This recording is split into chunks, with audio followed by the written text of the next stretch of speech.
गीता सुगीता कर्तव्य किमन्नय शास्त्र विस्तरई जा स्वयं पद्मनाभस्य मुख पद्मात् विनिसृत। এই গীতা পদ্মনাভ পদ্মমুখ ভগবান বিষ্ণুর কৃষ্ণের মুখ নিঃসৃত বাণী, যা পড়লে আর অন্য গ্রন্থ পড়ার প্রয়োজন নেই। ঊনবিংশতি শ্লোক। জ্ঞানম কর্ম চ কর্তা চ ত্রিধৈব গুণভেদতঃ পচ্যতে গুণসংখ্যানে যথাবৎ শৃণুতান্নপি। জ্ঞানম কর্ম চ কর্তা চ ত্রিদৈব গুণভেদত প্রচ্যতে গুণসংখ্যানে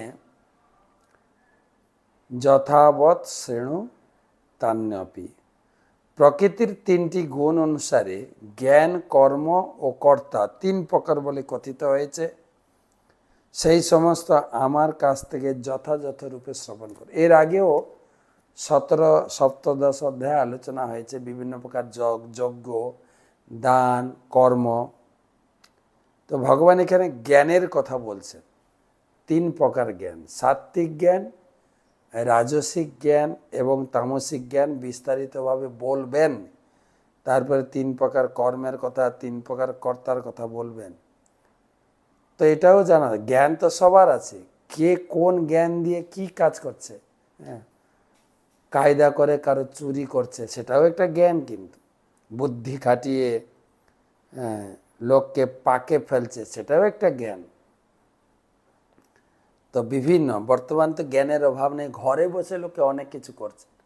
কারো ব্যাংক থেকে টাকা হ্যাক করে নিচ্ছেন, কারো ইউটিউব হ্যাক করছেন, কারো ফেসবুক হ্যাক করছেন। এগুলো জ্ঞান কিনা? তো কোন জ্ঞানের কি প্রকাশ? সাত্ত্বিক জ্ঞানে সব কিছু শুদ্ধ রূপে দর্শন করে। রজগুণে এই সমস্ত বৈষয়িক বৃত্তি বাড়ানোর জন্য, কারো ব্যাংক অ্যাকাউন্ট থেকে টাকা হাতিয়ে নেওয়া বা যতটা বৈষয়িক বাড়ানো যায়। আর তামসিক জ্ঞানে এই জগতে জড়িয়ে পড়ে।